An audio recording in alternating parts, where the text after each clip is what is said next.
Welcome back to Teal Talk. My name is Zack. In this video, we're looking at the Jacksonville Jaguars defense against the Philadelphia Eagles. I always preface the film session by telling you that I don't know the play calls or the teaching progression. I'm making educated guesses based on my background in coaching and studying the game of football. The Jaguars defense came into this game as one of the top defenses against the run in the NFL, and they kind of struggled against the Eagles and gave up some big plays on the ground. The Philly offense is very hard to defend because they run a lot of that read option offense and some of those RPO concepts. And obviously, Jalen Hurts is a threat to run at the quarterback position, and you have to honor that as a defense. And not to mention, the Eagles' offensive line is really, really good. And at times, the Jags' defense gave up big runs because we simply just got beaten our one-on-one matchups up front. And at times, it looks like the Jaguars gave up big runs because we either had missed assignments or maybe the scheme didn't help. I want to take a look at a few key plays where we struggled and talk about defensive scheme and philosophy in general. So hopefully we can learn something here. Here we're going to see the Eagles lined up in a 2-by-2 formation, so two receivers up top, and then we've got two at the bottom. This one's a tight end. And the Jaguars are in a one-high defense with a safety one high and then the other safety down here towards the box. And a lot of announcers and people are always preaching, oh, get an eighth guy in the box, get the safety down there in the box, defend the run, defend the run. And yeah, that makes sense sometimes. There's a lot more variables in it than that. It's dependent on the coverage you're playing on defense. It's dependent on the formation and the offensive scheme. But I'll tell you, a lot of colleges and high schools that defend RPOs and read options on a regular basis, they like to base out of a two-high defense and play something called quarters coverage, because that can give you an opportunity to get both safeties downhill and add into the run game. Whereas a single high defense, especially in the NFL, this guy's a middle field defender, and he is almost zero help in the run game. We're going to see how that plays out here. So we're going to get read option by the Eagles, and the quarterback gives the inside zone, and they gash us for a big play. Here we'll take a look at the end zone copy, and we're just going to talk through this. So they're running inside zone to the right, and normally with a zone read play, you're leaving a defender unblocked. So sometimes it's the defensive end. In this case, it looks like it's going to be the second level defender here. And the easy way to understand it is the quarterback's going to look with the back taking an inside zone track. If the unblocked defender looks like he can tackle that inside zone, well, that means the quarterback's going to keep it outside. If the unblocked defender is outside, well, I'm going to give the inside zone. So we'll see how this works. So here's our unblocked defender over here. Doesn't look like he's going to be able to tackle the inside zone, so we do a give read. Give the ball inside and get a big gain. Now, normally in defensive football, when we're playing an option team, we talk about option responsibility. And usually defenders are tagged as a dive player or a quarterback player. Well, here, it looks like this unblocked defender is staying outside, so he must be a quarterback player. And here is the problem, I think, with the defense on this play, is the inside backer here, Devin Lloyd. I don't know if it's part of the scheme or if it's a missed assignment, but it looks like he goes outside to also be the quarterback player. So when he comes outside, there's nobody to defend this B gap. So right now, when we talk about gap integrity, this is the A gap, all right, in between the center and the guard. This is the B gap in between the guard and the tackle, all right? And then we have the C gap outside of the tackle, all right? And then out wide, we've got the D gap here. Well, when you use the term gap integrity, that means everybody's got a job. And usually it's based on alignment unless we have like movement or stunts up front. So to me, it looks like here's the A gap player. Here's the B gap player. Here's the C gap player. He's the A gap player. Here's the B gap player. And he's the C gap player. Well, when we get this inside zone, the A gap player scrapes all the way over top to defend the quarterback. And now we have no A-gap player inside. And they gash us up the middle. So I'm not sure if this is by design, if that's what the scheme is. They want 2 players on the quarterback. I can't imagine that's what the scheme is, to leave the A-gap not defended. So I think that's a problem here. Also want to take a look here. Look at the offensive line. When you go inside zone here, we're going to get a combo block here. And Jason Kelce is one of the best in the league at this. Watch him be very physical with this combo and then climb and get a hat to the next backer. We don't have enough defenders to stop this. Now, maybe it helps if our A-gap defender doesn't fly this way, but it'd still be helpful if we can get some help elsewhere.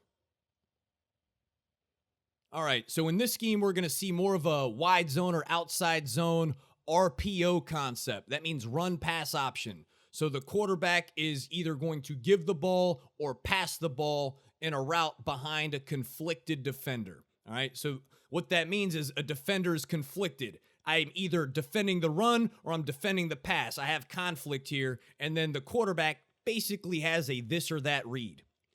This time, the defense is in a different concept. Looks like a 2-high defense here, and we're playing true cover 2.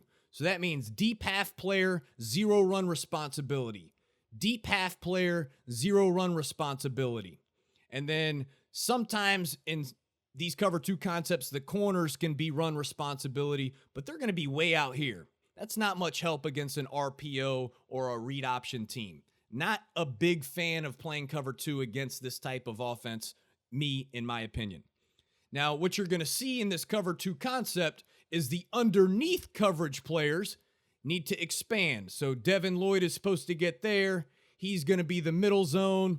And then this guy is going to be the outside zone here. Well, the conflicted player on this play is going to be this linebacker, Devin Lloyd. He's conflicted because am I going to get out here and defend my pass zone, or am I going to defend the run inside? So let's take a look.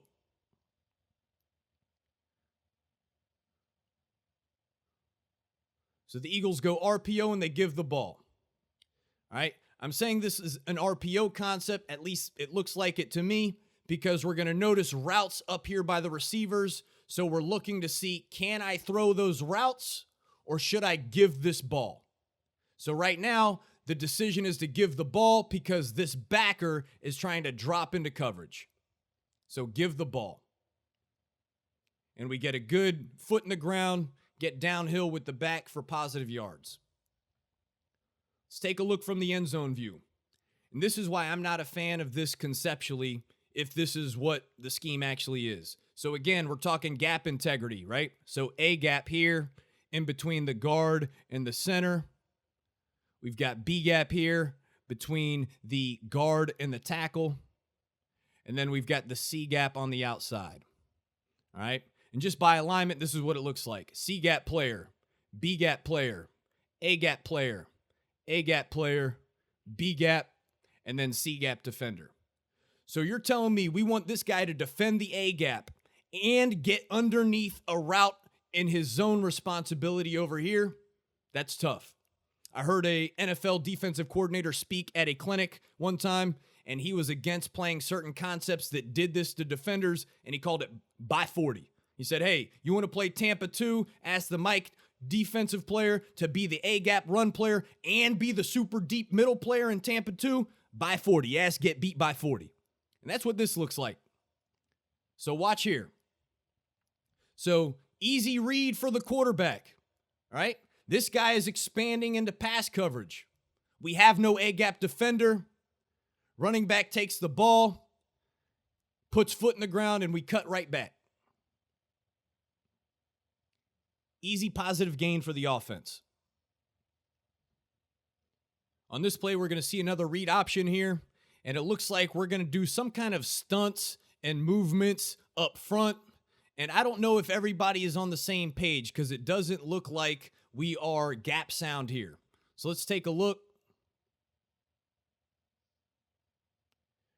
Easy inside zone for a touchdown. We'll see it from the end zone view.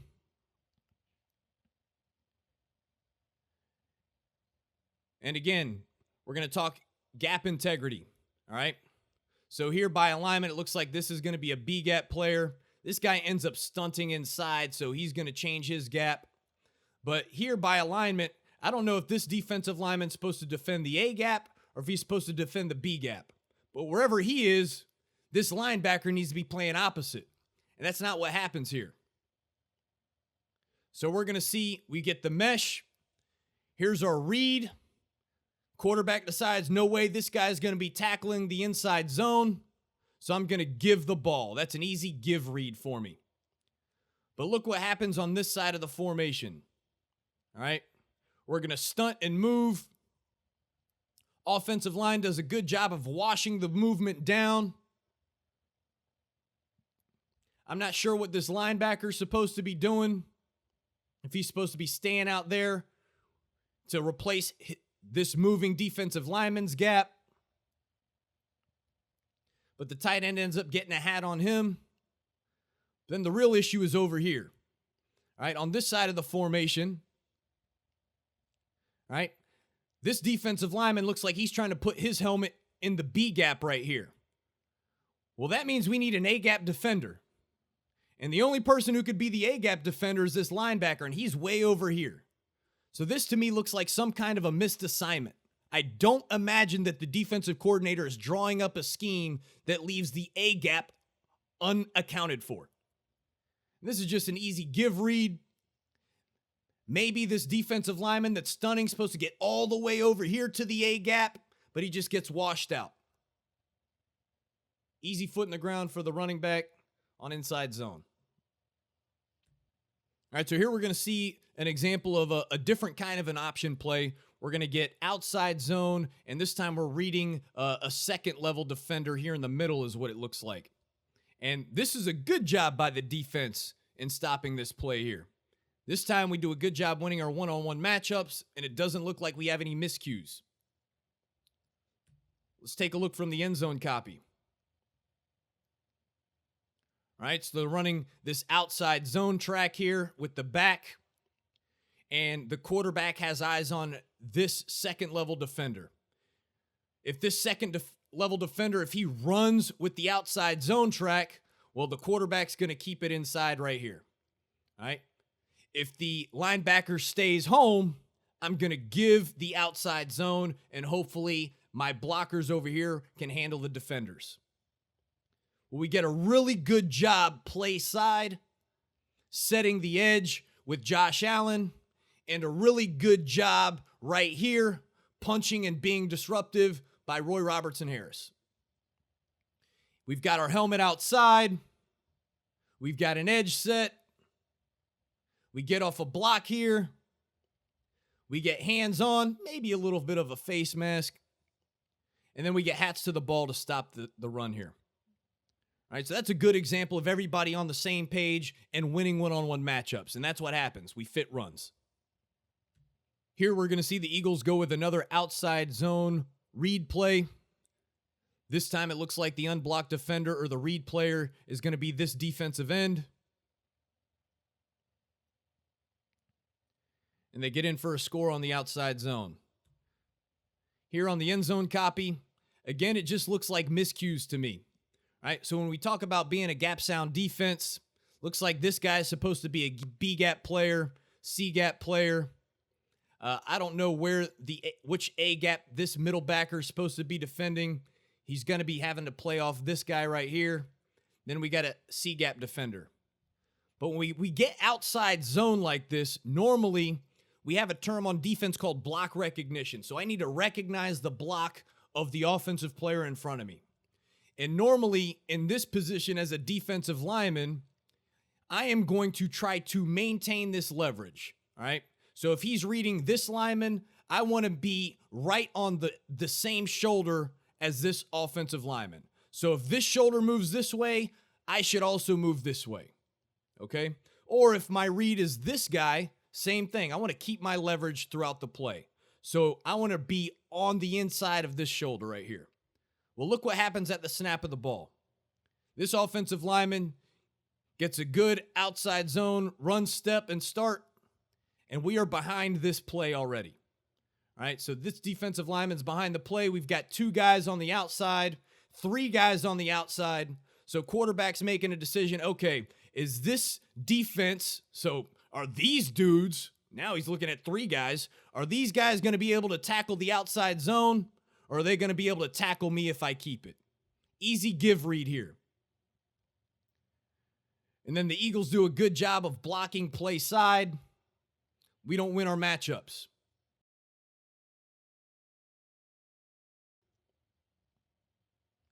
With this outside zone track, maybe this linebacker's supposed to be a faster fitter here. I don't know. Maybe we're supposed to be a fast fitter here. I don't know. But what we should get is when we get this crack right here by the receiver, usually we have a concept we teach on defense called crack replace. So that corner should follow him inside, and when we see crack, we're going to replace right off his butt and try to be the run defender. We just don't win there, and easy score for the offense. All right, want to finish on a positive note. This is the Andre Cisco pick 6. Didn't want this to feel like a complete bash session. The intent here was to really just talk defensive scheme and defensive football and kind of answer some of the questions Jaguars fans had about, man, how did we give up so much in the ground game against the Eagles? Well, part of that was missed assignments, and part of that might have been scheme. I don't know what it was, but clearly we weren't always on the same page. So hopefully we can clean that up. Let's take a look at this play. We're in single high, cover 1, so this is 1 deep middle safety and man coverage in front of it. We get the crossing route here. We're kind of beat a little bit, but do a good job of recovery and breaking on the ball and getting hands on it. Quarterback helps us by throwing it behind. Hands on it, tip drill. Andre Cisco in the right place at the right time. We get the interception, and it was really encouraging to see effort from his teammates, getting hat on a hat, trying to make blocks. And on defense, you try to coach when you get an interception, first, block the intended receiver. Well, he's already out. And then second, block the quarterback, and we're going to see Trayvon Walker do that. We see Andre Cisco make a man miss up here. Good athlete with the ball in his hands. We get a block on the quarterback from Trayvon Walker, and we're in for 6. So that was cool to see. That's going to be it for this video.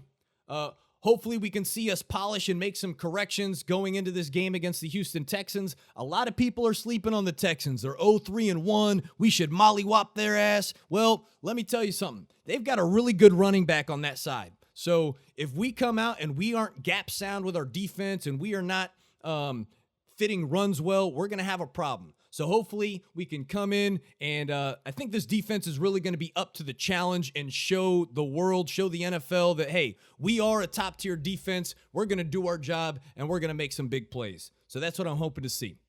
Catch you next week.